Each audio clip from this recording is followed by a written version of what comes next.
Alhamdulillah, alhamdulillahi rabbil alamin, al-hadi bil Qur'an ila yaumiddin, ba'isir rusuli ilal mukallifin, wal afiyatu lil muttaqin, wala udwana illa 'alal zalimin. Asyhadu an la ilaha illallahul malikul haqqul mubin, wa asyhadu anna Muhammadan abduhu wa rasuluh shadiqul wa'dil amin. Allahumma salli wa sallim ala khatamil anbiya'i wal mursalin, sayyidina wa maulana Muhammadin wa ala alihi wa sahbihi ajma'in. Amma ba'du. Ayyuhal hadirun rahimakumullah, usikum wa iyaya bittaqwallah, faqad fazal muttaqun. Qala Allah ta'ala fil Qur'anil Karim, a'udzu billahi minasy syaithanir rajim. Bismillahirrahmanirrahim. Innallaha ma'al ladzina taqaw wal ladzina hum muhsinun. Hadirin jamaah salat Jumat yang dirahmati Allah Subhanahu wa taala. Pada kesempatan yang mulia ini, marilah kita tingkatkan kembali ketakwaan dan keimanan kita kepada Allah Subhanahu wa taala. Ketakwaan ini kita wujudkan dalam melaksanakan apa yang diperintahkan oleh Allah Subhanahu wa taala.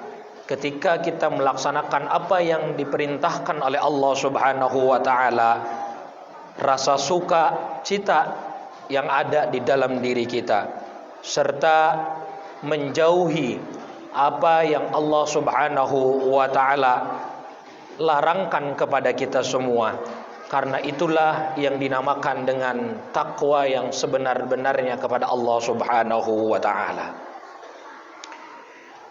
Orang yang bertakwa kepada Allah Subhanahu wa taala, orang yang meningkatkan ketakwaan kepada Allah Subhanahu wa taala, Allah akan muliakan. Karena Allah Subhanahu wa taala sudah berjanji, bahkan Allah tak bermain-main dengan perkataannya yang tercantum di dalam firman-Nya. Kata Allah Subhanahu wa taala, "Inna akramakum indallahi atqakum." Sesungguhnya akan Allah muliakan.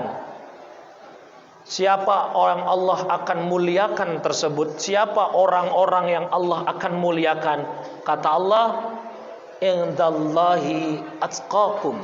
Itu adalah orang-orang yang bertakwa kepada Allah Subhanahu wa taala. Statement yang Allah berikan pada ayat tersebut sangat tak bermain-main. Allah meyakinkan hamba-hambanya untuk bertakwa kepada Allah Subhanahu wa taala.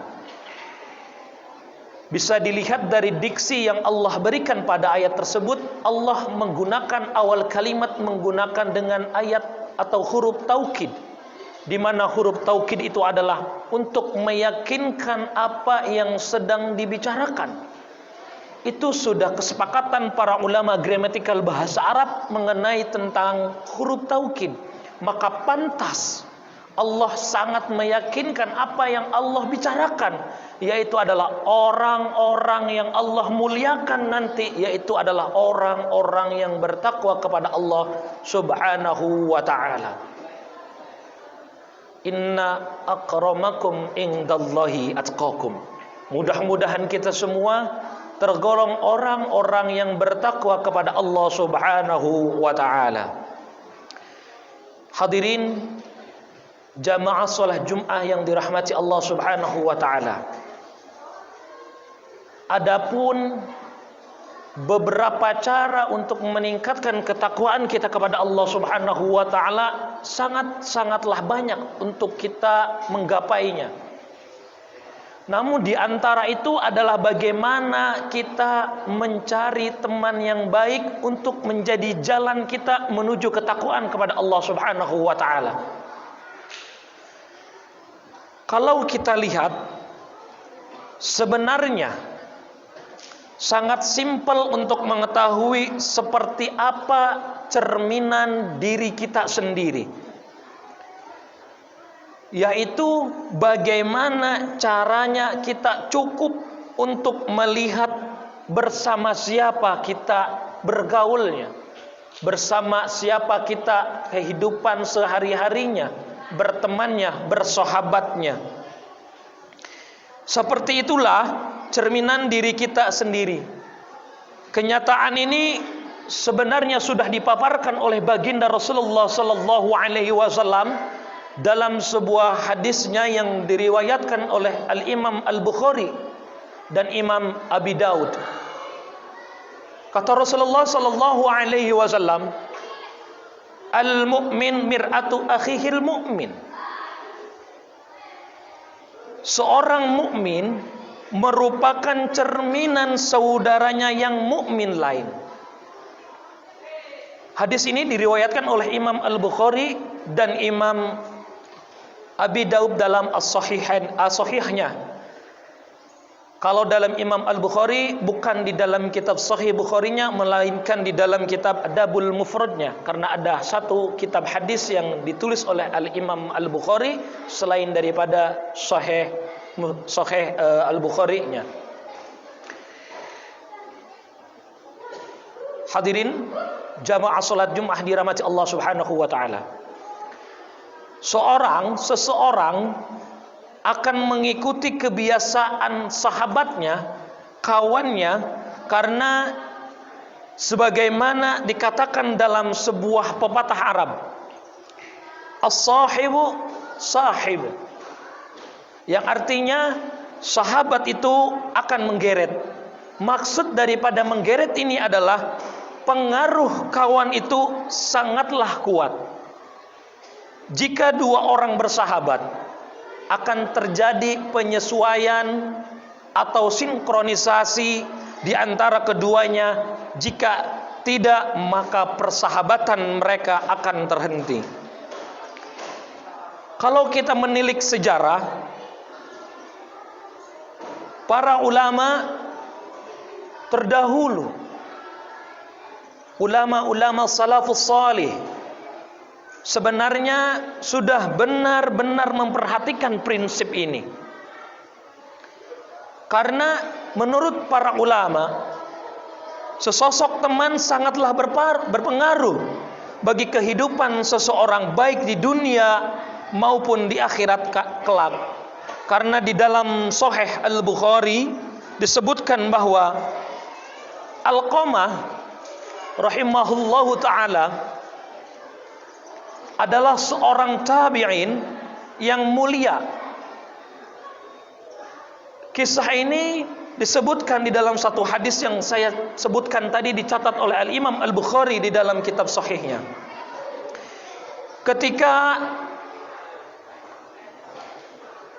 Alqamah memasuki ke negeri Syam, maka dia Alqamah langsung menuju masjid, dan Alqamah sholat 2 rakaat di masjid tersebut. Kemudian dia memanjatkan sebuah doa kepada Allah Subhanahu wa taala dengan lantunan doa, "Ya Allah, berilah aku kemudahan untuk mendapatkan teman." Di mana teman itu teman yang sangat baik. Kemudian usai Alqamah berdoa, dia mendatangi sekelompok orang yang sedang duduk dan turut bergabung bersama mereka. Lalu datanglah seorang syekh dan duduk di sebelahnya Alqamah. Dia bertanya kepada mereka, "Siapakah orang ini?" Mereka menjawab, "Beliau adalah Abu Darda." Di mana Abu Darda adalah seorang sahabat Nabi sallallahu alaihi wasallam. Maka tabi'in itu mengatakan kepada Abu Darda, Aku telah berdoa kepada Allah Subhanahu wa ta'ala agar diberi kemudahan untuk mendapatkan seorang teman yang baik di negeri ini. Sungguh Allah Subhanahu wa ta'ala telah memudahkanku untuk bertemu denganmu. Lalu Abu Darda berkata kepada para tabi'in tersebut, terkhususnya Alqamah, dari manakah engkau? Maka Alqamah pun mengatakan, menjawab, aku dari negeri Kufah. Kemudian doa yang dilantunkan oleh Alqamah ini menggambarkan kepada kita seorang tabi'in saja itu sangatlah selektif mencari teman untuk berteman dengannya. Sangat berhati-hati untuk mencari teman berkawan dengannya. Sampai-sampai ketika Alqamah pergi ke negeri Syam, mendapati sebuah masjid, lalu Alqamah berdoa kepada Allah. Untuk apa? Hanya untuk kepada Allah meminta satu teman di negeri yang mana ia datangi, supaya ia mendapati teman yang baik.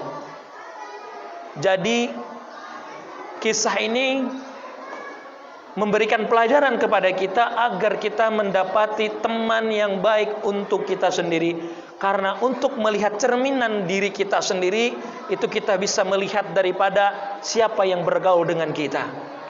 Terkadang orang hanya melihat kasat mata secara zahir. Ketika kita berteman dengan orang yang solih, maka kita akan terbawa-bawa dengan kesolihan teman kita.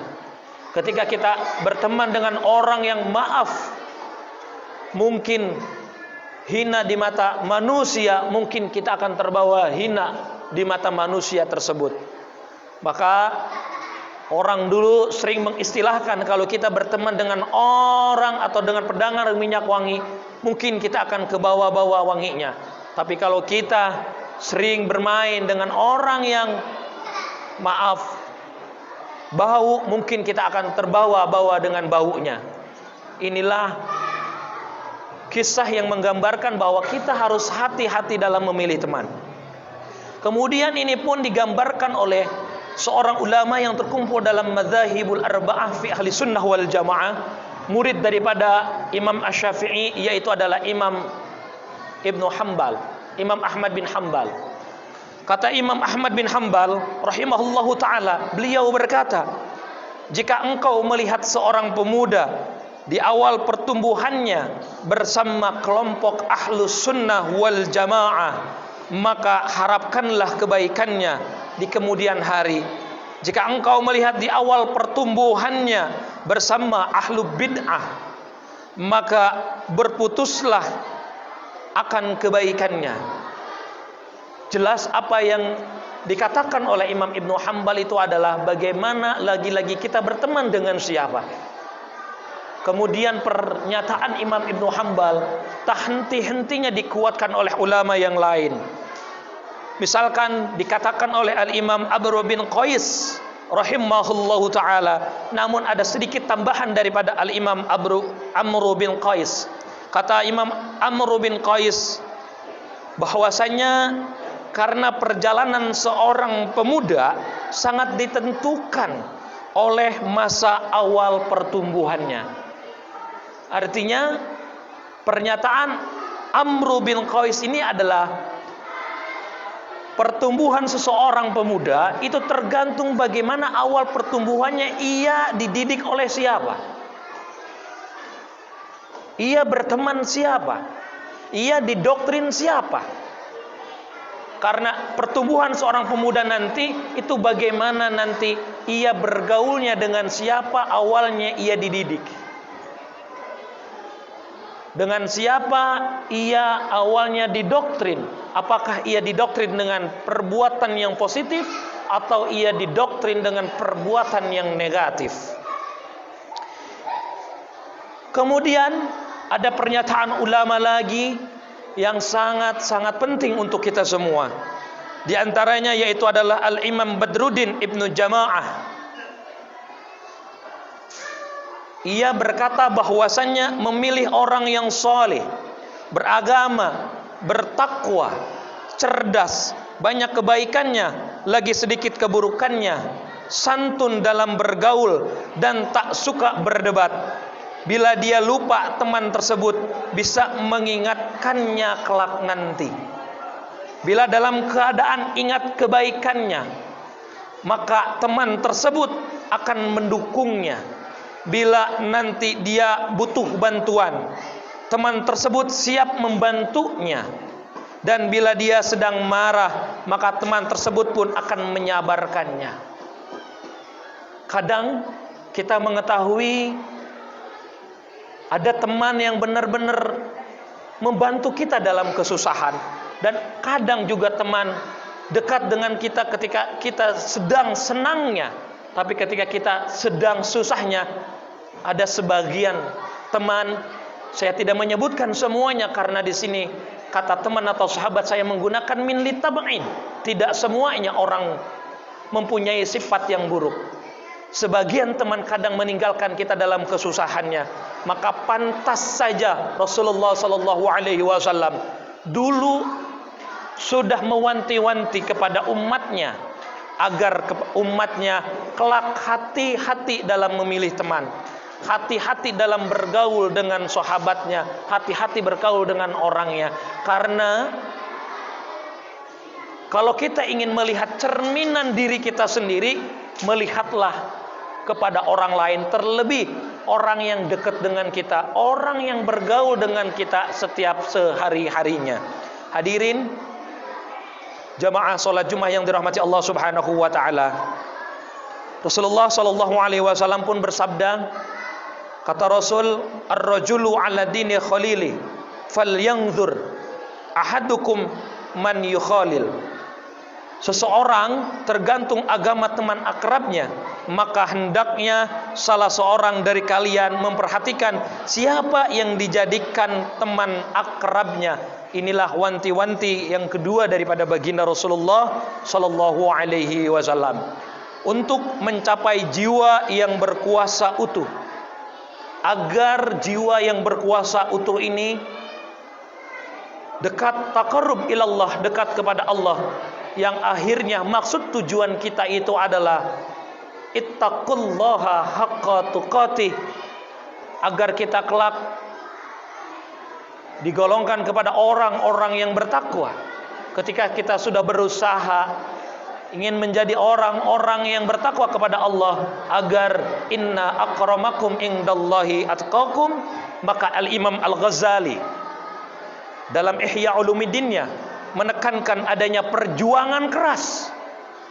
Bukan hanya sekedar leha-leha, bukan hanya sekedar berdoa kepada Allah tanpa ada ikhtiar kerja keras kita untuk mendekatkan diri kepada Allah Subhanahu wa taala, agar pembersihan jiwa, kalau istilah Imam Al-Ghazali dalam Ihya Ulumuddinnya, yaitu adalah tazkiyatun nafs.